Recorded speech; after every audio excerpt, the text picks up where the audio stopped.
열왕기상 18장 21절 말씀입니다. 봉독은 16절부터 24절까지 하겠습니다. 시작. 오바댜가 가서 아합을 만나 그에게 말하매 아합이 엘리야를 만나러 가다가 엘리야를 볼 때 아합이 그에게 이르되 이스라엘을 괴롭게 하는 자여 너냐? 그가 대답하되 내가 이스라엘을 괴롭게 한 것이 아니라 당신과 당신의 아버지의 집이 괴롭게 하였으니 이는 여호와의 명령을 버렸고 당신이 바알들을 따랐음이라. 그런즉 사람을 보내 온 이스라엘과 이세벨의 상에서 먹는 바알의 선지자 450명과 아세라의 선지자 400명을 갈멜산으로 모아 내게로 나오게 하소서. 아합이 이에 이스라엘의 모든 자손에게로 사람을 보내 선지자들을 갈멜산으로 모으니라. 엘리야가 모든 백성에게 가까이 나아가 이르되 너희가 어느 때까지 둘 사이에서 머뭇머뭇하려느냐? 여호와가 만일 하나님이면 그를 따르고 바알이 만일 하나님이면 그를 따를지니라 하니 백성이 말 한마디도 대답하지 아니하는지라. 엘리야가 백성에게 이르되 여호와의 선지자는 나만 홀로 남았으나 바알의 선지자는 450명이로다. 그런즉 송아지 둘을 우리에게 가져오게 하고 그들은 송아지 한 마리를 택하여 각을 떠서 나무 위에 놓고 불은 붙이지 말며 나도 송아지 한 마리를 잡아 나무 위에 놓고 불은 붙이지 않고 너희는 너희 신의 이름을 부르라. 나는 여호와의 이름을 부르리니 이에 불로 응답하는 신 그가 하나님이니라. 백성이 다 대답하되 그 말이 옳도다 하니라. 아멘.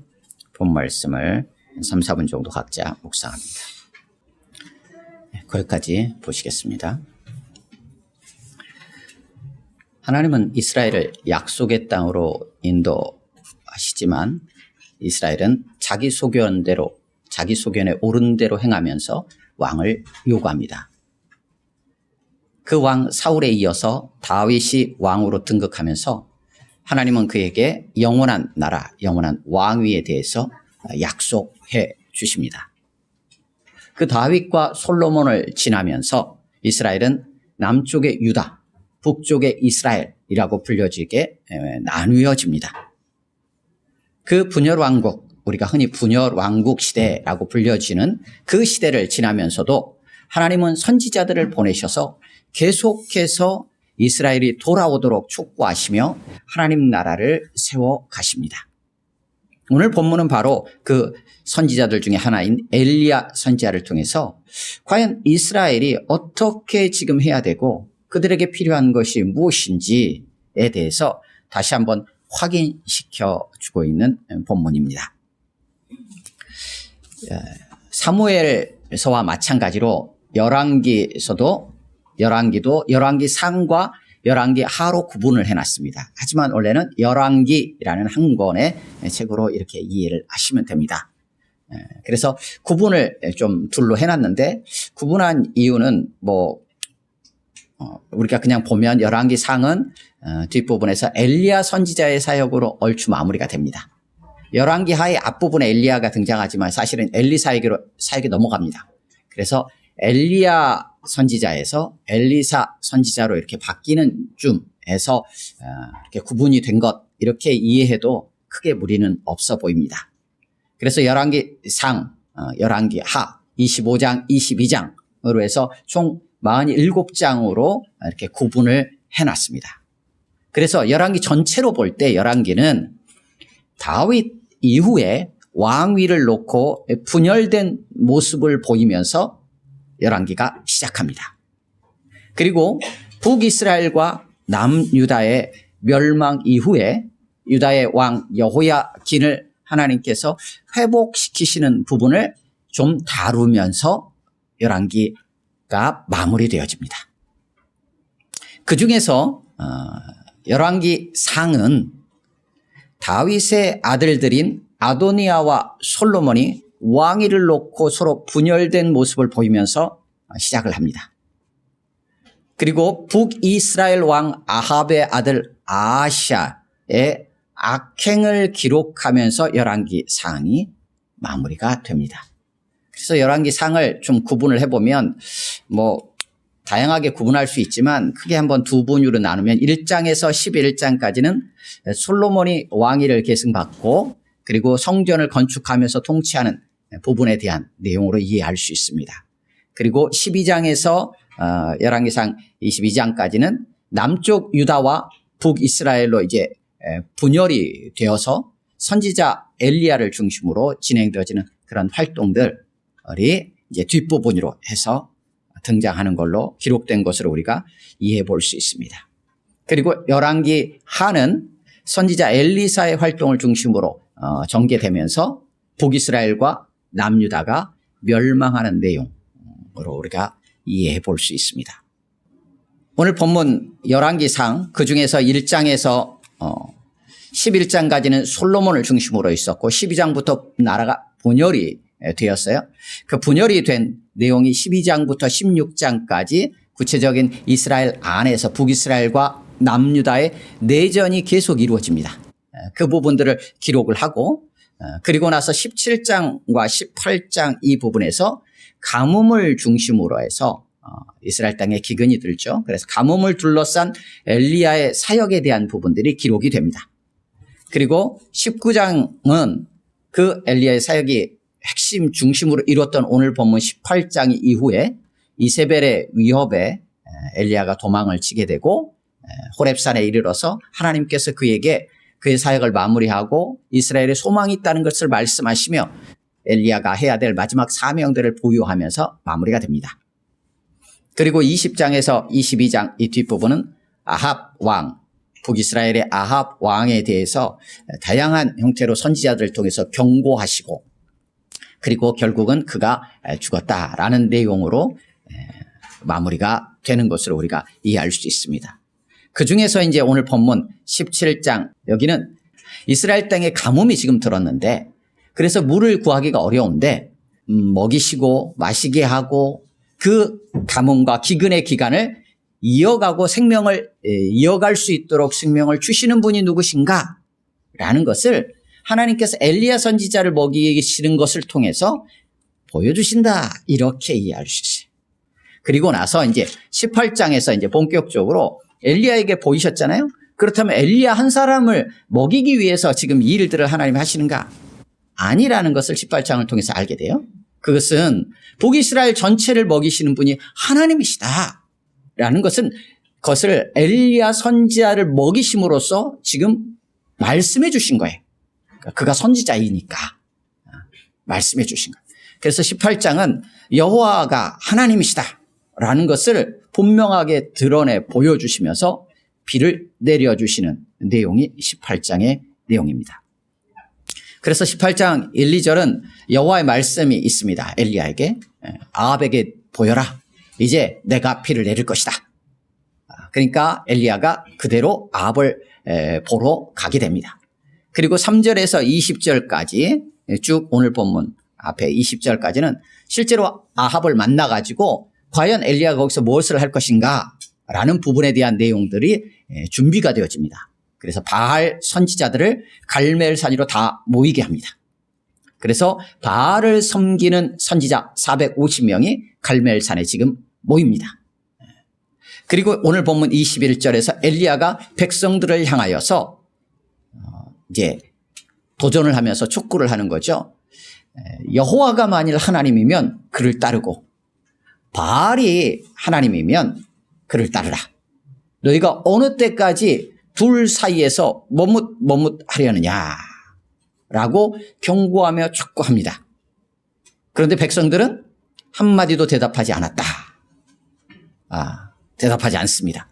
그러자 이제 그 다음이 진행돼요. 22절부터 38절까지 바알의 선지자 450명 그리고 엘리야 선지자가 등장을 해가지고 그러면 좋다. 한 가지 제안을 하겠다. 앞에 송아지 제단을 쌓고 그 송아지 그리고 모든 나무들도 다 준비해라. 근데 불은 붙이지 말아라. 진짜 하나님이라면 불을 붙여주실 것이다 라고 해서 바알 선지자 450명이 먼저 불을 붙이려고 그들의 제사 행위를 시작합니다. 그래서 안 되니까 옷도 찢고 소리를 지르고 자기 몸도 상해하면서 하지만 불이 붙지 않아요. 엘리야 선지자 그 다음에 등장하고 엘리야 선지자가 하나님 앞에 간구하죠. 그 간구할 때 여호와의 불이 내려서 그 모든 것들을 다 살랐다, 태웠다 라는 내용들이 진행됩니다. 이에 대해서 39절에서 40절까지 백성들이 반응합니다. 여호와가 하나님이시다. 여호와가 하나님이시다. 21절에서 엘리야 선지자가 여호와가 하나님이시라면 그를 따르라라고 촉구했고 그에 대해서 이 하나의 사건을 통하여서 지금 백성들이 여호와가 하나님이시다라는 고백은 합니다. 그리고 나서 바알 선지자들을 처리하는 내용이 나옵니다. 그 이후에 41절에서 46절까지는 그 과정 이후에 하나님께서 실제로 비를 내려주시는 내용으로 18장이 흘러갑니다. 그럼에도 불구하고 19장에 접어들면서 이세벨이 이 모든 상황들을 보고받고 엘리야에게 경고하며 위협하는 서신을 보냅니다. 그 서신을 받자마자 엘리야가 두려움에 사로잡혀서 도망하는 내용으로 19장에 이제 시작이 됩니다. 그런 흐름 가운데 오늘 본문 18장의 16절에서 24절까지 본문이 위치해 있습니다. 열왕기의 이 흐름은 성전을 건축한 이후 솔로몬이 하나님께 성전을 향해서 기도하면 주님 들어주십시오 라는 기도, 핵심적인 기도의 상황들을 아뢰면서 응답해 주실 것을 강구한 내용으로 앞부분이 크게 흘러갑니다. 1장부터 8장, 9장까지. 근데 열왕기 상에는 특별히 남유다와 북이스라엘 간의 전쟁, 내전입니다. 내전이 있습니다. 그리고 기근, 가뭄을 문제로 한 그것을 중심으로 한 엘리야의 사역이 열왕기 상에 기록이 되어 있습니다. 내전과 가뭄. 열왕기 하는 내전이라기보다는 주변국과의 전쟁, 주변국과의 전쟁이 중심적으로 등장을 합니다. 그리고 그 전쟁을 둘러싸고 엘리사의 사역, 선지자의 사역이 나타납니다. 그리고 그 선지자의 죽음 이후에 이스라엘이 멸망으로 치닫는 장면이 열왕기 하에 기록됩니다. 그러니까 내전, 가뭄, 전쟁 그런 가운데서 선지자를 통해서 계속해서 하나님은 이스라엘이 돌아오도록 하나님을 따르도록 촉구하시는 내용이 쫙 전개가 됩니다. 그럼에도 불구하고 악을 행하며 하나님을 떠나는 이스라엘, 그 이스라엘 결국은 성전이 무너지고 바벨론 포로로 끌려가는 상황으로 왕들의 시대가 마무리가 됩니다. 그러는 가운데서 이 열왕기에는 왕들에 대한 평가가 기록이 되어 있어요. 남유다, 북이스라엘 왕들이 계속 바뀌면서 나타나게 되는데 그들에 대한 평가를 합니다. 그런데 그 평가의 기준이 있습니다. 그래서 동일하게 반복이 되죠. 이 평가는 다른 데 있지 않고 이미 하나님이 하셨던 말씀의 근거에서 평가하시는 거예요. 그래서 솔로몬이나 북이스라엘의 왕으로 등극했던 여로보암에게도 동일하게 하나님 말씀하셨어요. 그에게 주신 하나님의 약속, 다윗이 행한 것 같이 법도와 명령을 지키면 너의 나라가 견고하리라 라는 하나님의 약속의 말씀이에요. 그 말씀의 근거에서 평가를 하는 거예요. 그래서 소극적으로 평가되어지는 왕들이 있습니다. 그 왕들은 이렇게 평가되죠. 다윗같이 하나님을 따르지 않았다. 다윗이 행한 것 같이 하나님을 따르지 않았다. 좀 오해의 소지가 있으려나요? 다윗이 하나님을 잘 따른 것 같이 그렇게 하나님을 따르지 않았다 라고 평가를 합니다. 다윗을 기준으로. 그래서 여호와 보시기에 악을 행하며 그럼 누구처럼 행했느냐? 여로보암 같이 행했다 이렇게 평가를 합니다. 이게 이제 소극적으로 평가되는 왕들의 모습이에요. 다윗처럼 행하지는 않고 여로보암처럼 악을 행했다 이런 거죠. 그런데 적극적으로 평가되어지는 왕들이 있었어요. 그들은 이렇게 평가됩니다. 여호와 보시기에 다윗이 행한 것 같이 정직하게 행했다. 이렇게 평가됩니다. 작년 한 해 우리는 어떻게 하나님께서 우리의 삶들을 보실까요?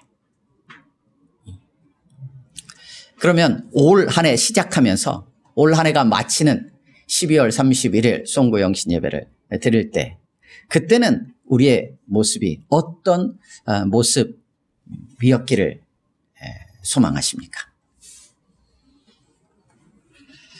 하나님께서 날마다 매 순간 늘 우리를 평가하고 재단하신다 생각하면 우리가 좀 불편할 수 있어요. 하나님 그러신다라는 게 아니라 우리의 삶을 네가 잘했다, 참 정직하게 해야겠다 라는 말씀을 해주고 싶으신 거예요. 응? 너 잘했냐? 못했냐? 이거를 평가하시겠다라는 의미가 아니라 참 잘했어, 수고했어, 애써서라는 말씀을 해주고 싶으신 거예요. 그런데 찾아보니 왕들의 모습이 그렇지 못한 거예요. 그러니까 그 다음 왕은 어땠으면 좋겠는 거예요? 그랬으면 좋겠는 거예요. 그러니까 이 앞에 왕이 내가 보기에 악을 행했어. 참 잘했던 다윗이 있으셨는데 다윗을 계속 언급하시는 거예요.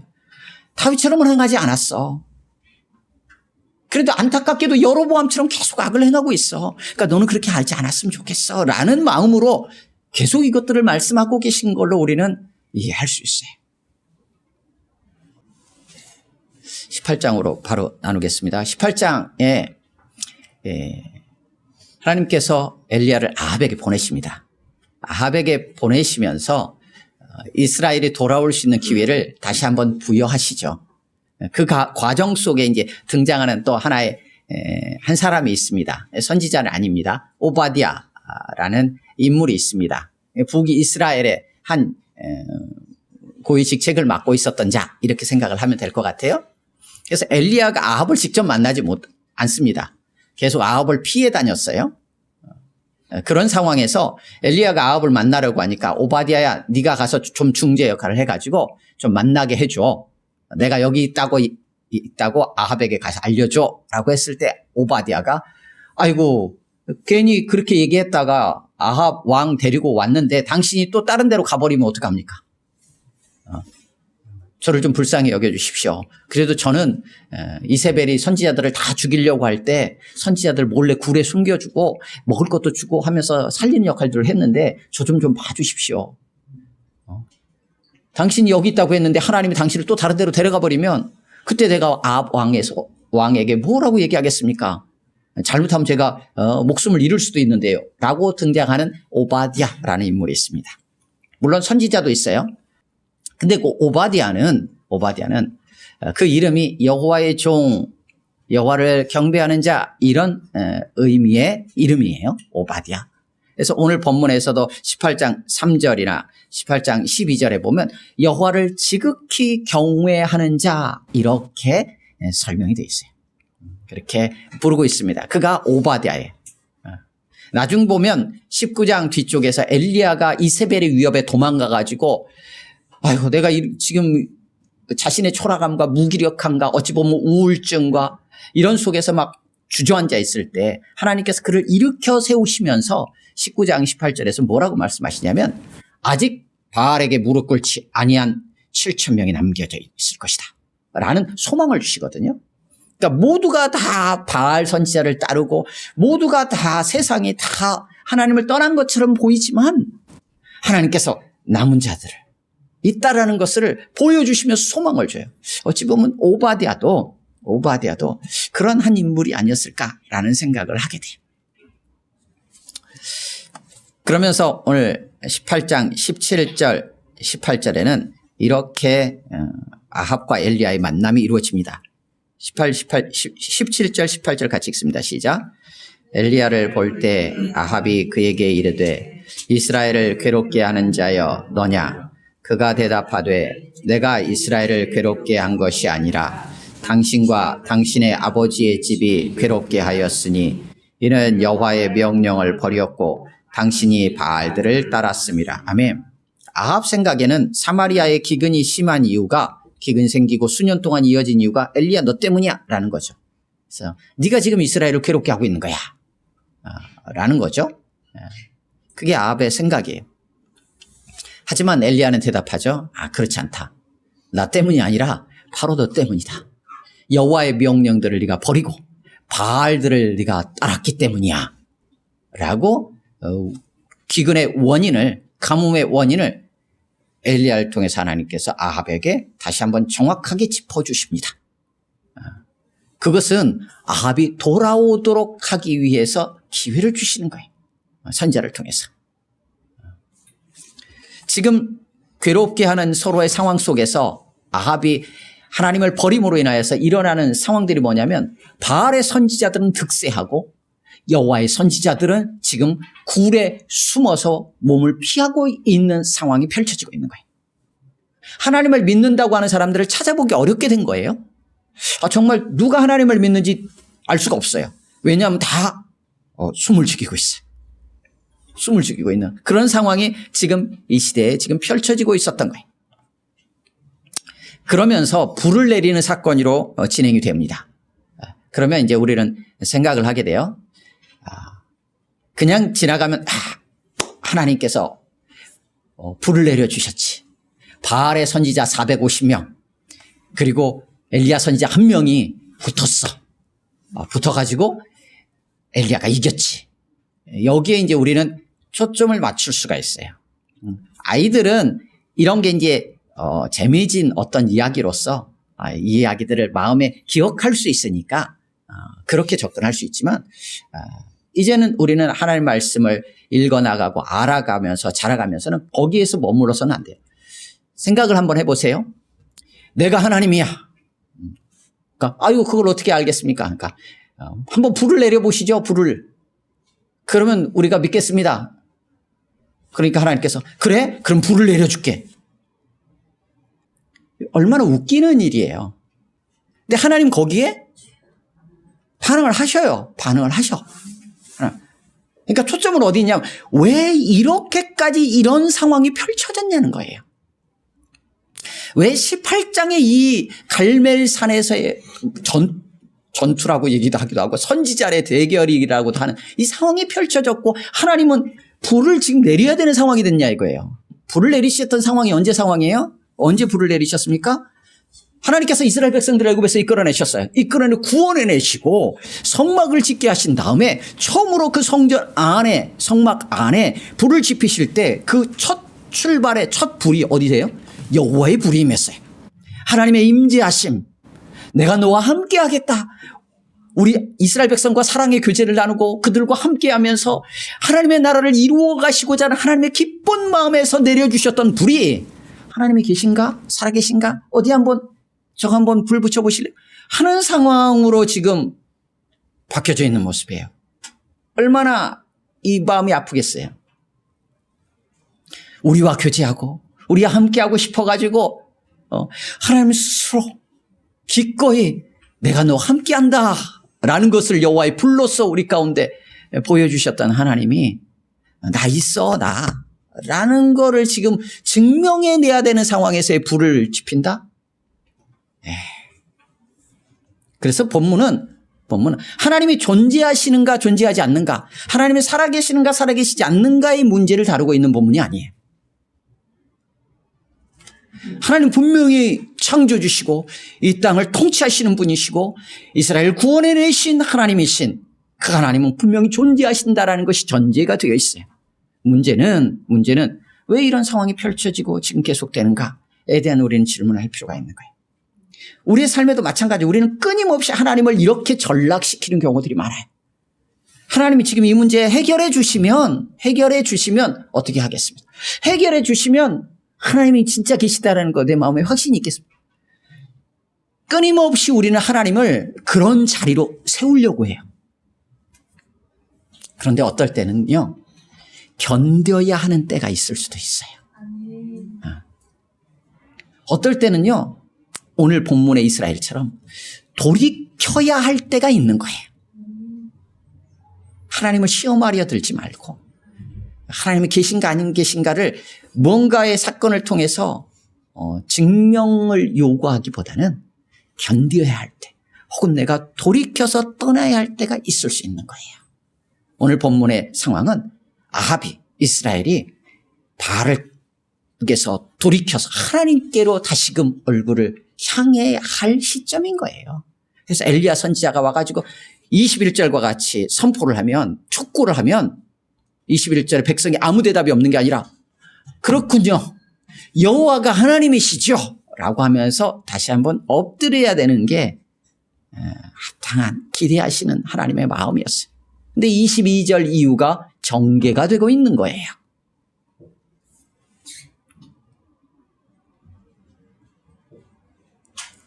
오늘 본문 21절 말씀을 같이 읽겠습니다. 시작. 엘리야가 모든 백성에게 가까이 나아가 이르되 너희가 어느 때까지 둘 사이에서 머뭇머뭇하려느냐. 여호와가 만일 하나님이면 그를 따르고 바알이 만일 하나님이면 그를 따를지니라 하니 백성이 말 한마디도 대답하지 아니하는지라. 아멘. 공동 개정은 이렇게 이 부분을 번역을 했어요. 제가 읽어볼게요. 엘리야가 백성들 앞에 나서서 말하였다. 여러분은 언제까지 양다리를 걸치고 있을 작정입니까? 만일 야훼가 하나님이라면 그를 따르고 바알이 하나님이라면 그를 따르시오. 그러나 백성들은 아무런 대답도 하지 않았다. 예, 오늘 본문 21절은 조금 이렇게 거칠게 번역하면 그래요. 양다리를 걸치고 있는 거예요. 언제까지 양다리를 걸치고 있을 작정이냐 이 얘기예요. 둘 사이에서 언제까지 이렇게 비틀비틀하고 있는, 비틀거리는 상황으로 있을 것이냐라는 얘기예요. 당시에 하나님을 버렸다라고 생각하지 않아요, 이스라엘 사람들은? 하나님도 붙잡고 있어요. 근데 바알도 붙잡고 있는 거예요. 그리고 다른 신이 있다면 다른 신도 붙잡고 있는 거예요. 아세라도 붙잡고 있는 거예요. 다 붙잡고 있어요, 당시 신들을. 붙잡고 있어요. 많이 붙잡을수록 좋아. 그래가지고 여기서 혹시 좀 이렇게 응답이 없는 것 같으면 저기서 응답을 구하려고 하고. 이런 상황이죠. 예? 하나님을 믿는다고 하는데 하나님께 기도하는데 응답이 없는 것 같아. 그러니까 어떻게 해요? 내가 아는 어떤 지인들을 통해서, 그들을 통해서 뭔가를 해결하려고 해요. 혹은 자신의 어떤 능력으로 해결하려고 해요. 그것도 안 되면 재물을 통해서 해결을 하려고 해요. 많이 주변에 있는 것들을 다 활용해서 이걸 통해서 저걸 통해서 뭔가를 해결을 하려고 하는 거예요. 이제 혼합주의적인 어떤 작태라고 볼 수 있는 거예요. 그때 엘리야 선지자를 통해서 이렇게 촉구하는 거예요. 돌아오더라. 엘리야라는 이름은 이런 의미예요. 참 이 시점에서 하나님은 참 재미지게 이런 선지자를 여기서 보내신 거예요. 엘리야, 여호와가 하나님이시다. 엘리야는 자신의 이름의 뜻대로 여호와가 하나님이면 그를 따르고 바알이 하나님이면 그를 따르라.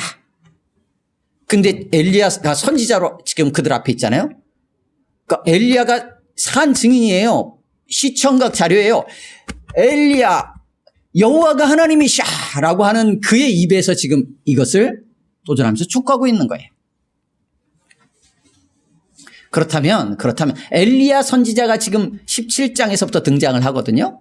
그러면서 가뭄이 들어요. 그럼 엘리야의 등장은 무엇을 의미할까요? 여호와가 하나님이시라는 선지자가 지금 등장할 수밖에 없는 상황이라는 건 뭘까요? 이스라엘이 여호와를 하나님으로 따르고 있지 않다는 얘기예요. 그러니까 엘리야를 통해서 누구를 따라야 하는지 지금 이스라엘 백성들에게 돌이키도록 그를 보내셨고 그 입술을 통해서 그것을 구체적으로 지금 말씀하게 하신 거예요. 그것도 안 되니까 제안을 해서 불 내리는 걸로 보여줄게 그러면 라는 걸 통해서 이 문제를 풀어가시는 거예요. 어떻게든 해결하시려고 하는 거죠. 네, 한 가지만 더 같이 나누겠습니다. 그럼 여호와가 하나님이시다라는 게 무슨 의미일까? 라는 거예요. 여호와가 하나님이시지? 근데 바알이 하나님이다? 바알이 하나님인가? 무엇을 의미할까? 라고 하면 좀 구분해서 이해하는 게 필요해요. 오늘 본문의 흐름 안에서 여호와는 어떤 이름이냐면 하나님의 이름인데 이스라엘 백성들과 언약 관계를 맺으신 하나님이에요. 그래서 이 출애굽할 때 출애굽기에서 모세를 부르시면서 나는 여호와라 스스로 있는 자라 라고 말씀하시면서 이스라엘 백성들을 애굽에서 구원해내 가지고 약속의 땅 가나안으로 인도하셔서 그 과정 속에서 이스라엘과 언약을 맺으시고, 물론 아브라함, 이삭, 야곱과도 언약을 맺으셨어요. 그 약속대로 이스라엘 민족과도 언약을 맺으신 그분이 누구냐? 여호와세요. 그런데 여호와가 하나님이라는 얘기는 뭐냐면 바알이 하나님이냐라는 것과 연결해서 얘기하면, 하나님은, 여기서 말하는 하나님은 어떤 의미냐면 지금 가나안 땅에서 살고 있어요. 현실. 지금 이스라엘 백성들이 살아가는 삶의 자리에서 애굽에서 이끌어내셨던 거 말고, 광야에 이끌어주셨던 거 말고, 옛날 언약하셨던 그 언약 관계에 있는 하나님 여호와 말고, 지금 내 삶에서 현실적인 문제를 해결해 줄 수 있는 신이냐라는 얘기예요. 그 현실적인 문제가 지금 뭐예요? 가뭄이에요, 가뭄. 그러니까 비 내려줄 수 있느냐라는 거죠. 바알, 비와 폭풍의 신이에요. 곡물에 필요한 비와 폭풍의 신이에요. 가축대에게 필요한 풍요와 타산의 신으로 일컬어졌어요. 그러니까 지금 비가 안 내려. 그럼 과연 비를 주관하는 분이 누구냐? 이 얘기는 그들에게 생명을 부여하고 그들의 삶에 풍성함을 주고 양식을 공급하고 그들에게 복 주실 수 있는 현실적인 지금 상황에서, 현실 속에서 그런 신이 누구냐? 라고 했을 때 엘리야는 그 신도 역시 너희를 애굽에서 구원하여 주신 여호와셔라는 얘기를 계속하고 있는 거예요. 바알이 아니야 라는 거예요. 그 가나안 땅의 족속들은 그 바알을 신으로 삼아서 바알을 통해서 그 일들을, 삶을, 현실적인 문제들을 해결해 나가려고 했었어요. 근데 이스라엘 너희는 아니야, 여호와가 바로 그 하나님이셔, 동일한 분이셔 라는 얘기를 하고 있는 거예요. 그러기에 여호와 하나님을 따라 라고 촉구하는 거예요. 그러면 우리는 어떤가요? 우리의 구원자, 사망에서 생명으로 우리를 옮기신 분, 우리의 죄의 문제를 해결하신 분, 우리에게 영생을 주신 분 누구십니까? 예, 예수 그리스도예요. 하나님의 아들이신 예수 그리스도세요. 그러면 나를 구원하셨지, 나는 영원한 생명을 얻었어, 예수님이 나의 구주시지, 구원자시지. 근데 오늘 본문은 도전하는 거예요. 그 예수님이 너희의 삶에 현실적인 문제에 있어서도 생명을 주시고 풍성하게 생명을 누리게 하시며 복을 주시고 함께 하시고 지키시고 책임져 주시는 분이신가? 라는 거예요. 그 고백이 나에게 있는가? 라는 질문을 지금 던지고 있는 거예요. 오늘 우리에게 도전하는 거예요. 우리 영원한 생명을 주신 그 주님이 바로 오늘 현실을 살아가는 이 시대에 우리의 삶에 있어서도 실제적인 부분에 있어서 우리의 삶에 생명을 주시는 분이고, 그 모든 우리의 삶의 주관자 되시고 우리를 지키시고 책임지시는 분이에요. 이 믿음의 고백으로 여호와가 하나님이시냐라는 거예요. 그렇다면 그 하나님을 따르라는 거예요. 그 여호와를 따르라는 거예요. 예수님이 우리 가운데 그런 분이시라면 그 예수님을 따라가라는 거예요. 우리 삶이 어떠하든지 영원한 생명뿐이 아니라 이 땅에서의 삶의 모든 것도 오직 우리 주 예수 그리스도로 말미암아 우리가 살아갈 수 있음을 알고 그 주님만을 믿음으로 굳건하게 따라가는 우리 모두가 될 수 있기를 주님의 이름으로 축원합니다. 아멘. 함께 기도하겠습니다. 오늘 말씀을 기억하면서 나의 삶은 어떤 모습인가? 하나님 우리를 향하여서 너무 아름답다, 참 좋다, 잘했어 라는 말씀을 하시고 싶어 하시는데, 내가 자꾸 하나님을 떠난 모습의 삶을 혹시 기웃거리고 있지는 않은지 한번 돌아봤으면 좋겠고요. 올 한 해는 주님과 아름답게 교제할 수 있는 그런 한 해이기를 소망합니다. 그리고 여호와의 불이 하나님을 증명하기 위해서 자꾸 요구하는 그런 게 아니라, 하나님이 나와 함께 하시고 나와 사랑의 교제를 나누시고 나와 함께 하신다는 그런 기쁨으로 하나님께서 언제든지 여호와 불로 응답하시는 그런 삶을 살아가기를 소망합니다. 성령 하나님, 그렇게 예수님이 바로 나의 삶에 있어서도 주님이신 이 믿음의 고백이 날마다 넘쳐나서 주님만을 믿음으로 따라갈 수 있도록 성령 하나님 충만히 임하시고 인도해 주시옵소서. 우리 합심으로 1, 2분 정도 같이 기도합니다.